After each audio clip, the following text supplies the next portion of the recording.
Well, I thought I'd give another boring corn update. Today's Thursday.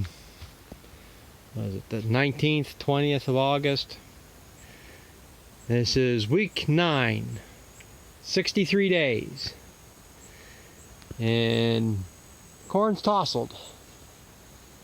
Corn was tossling about day 50, be Sunday, 58, 59. I didn't make a video of that because it ain't very noticeable. But now, like I say, it's all pretty well tousled out. And corn's pretty damn tall too, at least in this area. This is, like I say, this is the top of my head. This is 6 foot. It's a good 12 foot tall. And I'm seeing, let's see, this one has 2 silks to it, 2 ears. And like I said, this is going to be the primary ear. And this is 6 foot up in the air. More than likely this ear, these ears here won't amount to nothing. It's about as big as this one. And a lot of them here, just starting. Chances are it's only going to be a one-eared corn. But there is a lot of them here showing double ears. Like this one here.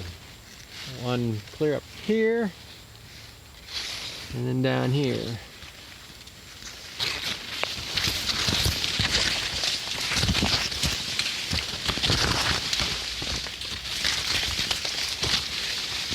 Down in here a ways. Okay, it's all. I ain't gonna see much. Everything's crossed over here. And this is 36-inch rows. Most guys plant 30-inch rows, so it's a lot more congested in here. But they say a lot of them are showing a second ear, but it probably won't amount to nothing. That's what I would like to see. I would like to see this double-eared, two decent ears. I don't give a shit if it's 1 big ear or 2 decent ears. Don't need 2 big ears. But you had 2 medium-sized ears that made it. I think it'd be just as much or more corn. The only problem is probably more cob, and the cob is not really digestible.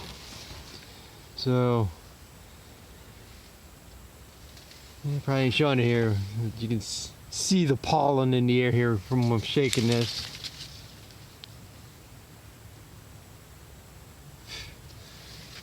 Probably gonna be itchy by the time I get out of here. You can see it's part of the tossel. We need rain is what we need. It's pretty damn dry in here. We haven't had rain at least 10 days now. One little brief shower maybe about 5-6 days ago we had a brief shower, but it wasn't even enough to wet underneath the cars. But right now we need what they call that $1 million rain. Even most guys already had theirs, because most guys' corn was tousled out a month ago. Got this planted late. This wasn't planted until June 18th. So the next rain would be my $1 million rain, even though I only got a couple acres. And for those that don't know, they call it $1 million rain because you get rain at the ideal time, and this corn just shoots up right when it needs it. Them ears will fill out beautifully, and you'll actually get a little boost in the yield. But like I say, it's to the point where it's a make or break, and it needs the rain. And you get the rain, you get the crop. So now for me, being grain or silage, I got feed value here. Not as good as it would be if these ears would fill out and got to maturity. But this is tonnage for feed. We just won't have the energy level if it doesn't make it. Right now I'm not losing nothing. I'm just not going to have, if the ears don't fill out, I just wouldn't have as quality of a crop. But we got plenty of time here yet. I say it'll be about another month. These will be filled out to where they need to be and start denting up. But so far, I'm way happy with this corn.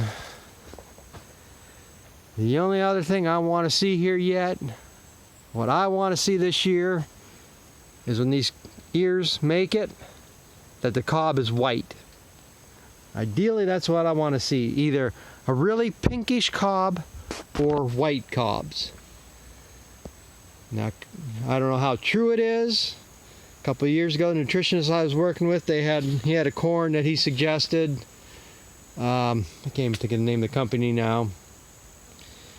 But one of the things they ranked on their corn is the digestibility. And from what I was reading in different spots in that book, the lighter the color of the cob, the more digestible the corn is. It's a higher starch, more digestible corn.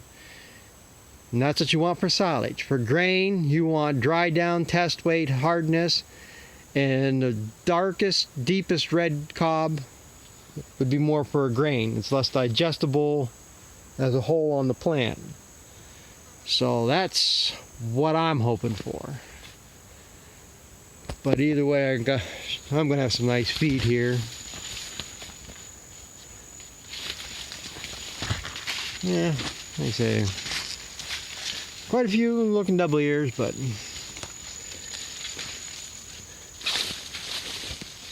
I'm not surprised to see ears that high, but it's doing better than my sweet corn. Well, my relative sweet corn I planted for them. I looked at that the other day and it's a total loss.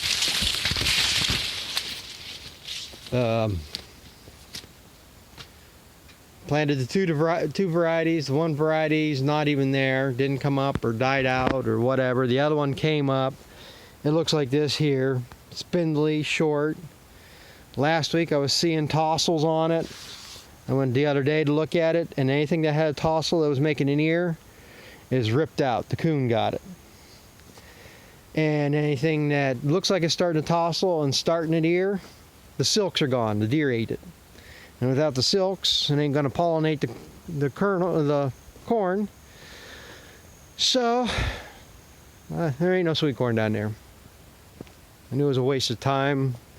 I told them you're better off going out to buy it somewhere. That's why I quit planting it years ago, because we could never get nothing. And when we did get something, nobody would go pick it. So, but I guess I gotta go up here and check some hay fields. Maybe I'll tack that on the end here. I know the one field I got yet to chop up here. I know it's good because I can see that one from the house. So I want to check this next field back here, see if anything grew up. Because the problem, I only got about 4 or 5 loads left to chop here, and I had to switch bags to do that. So I'd like to get a little bit more to make it worth putting the new bag on. But either way, I just pull it ahead, leave enough tail so I can seal it, and I can tie it off again and start bagging. And that's what I'm hoping I get enough left of this bag that I can do my sorghum sedan grass and get it all in that one bag without having to switch around. So I'll take a ride up here and see what we got.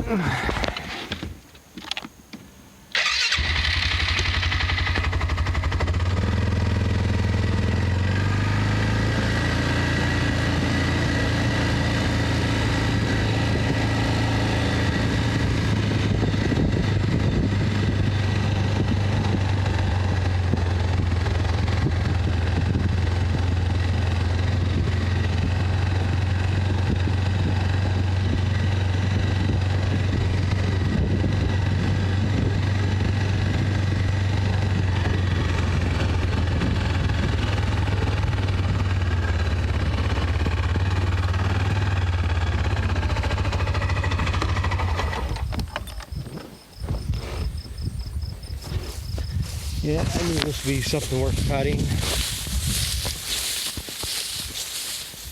So, it's gonna be at least 2 load here. Got a load on the wagon and probably not quite 2 loads left to chop in the field I'm at. So it's gonna be about 5 load. This is the neighbors here. Yeah, it's probably about half what that other field is.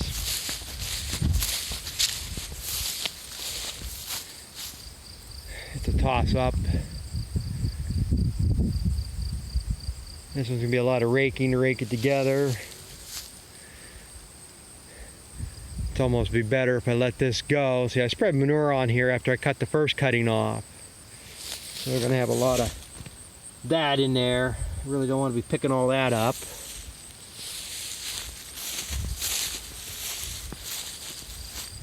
But this is almost like I should just let this go for another month. If I get 5 loads, I'll be happy with that in that bag. That's enough to get a bag started. I do have one other little field I can go check as worth the distance I got to go to get it. But this might almost be worth letting it go for another month.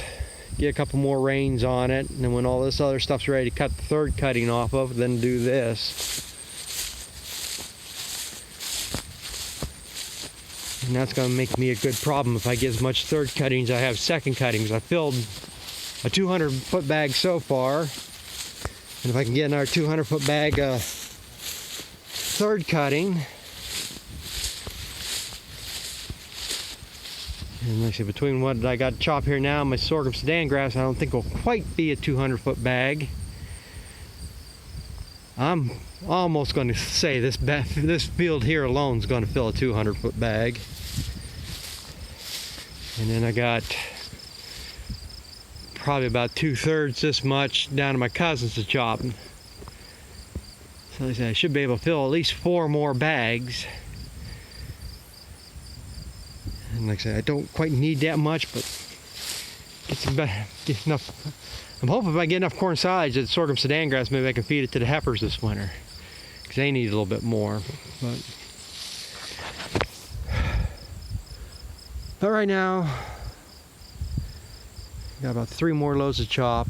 I can see 3 loads come off this, but I don't think it's quite that heavy. But, well, I guess go get some other equipment ready and go from there. So thanks for watching. We'll catch up with you later.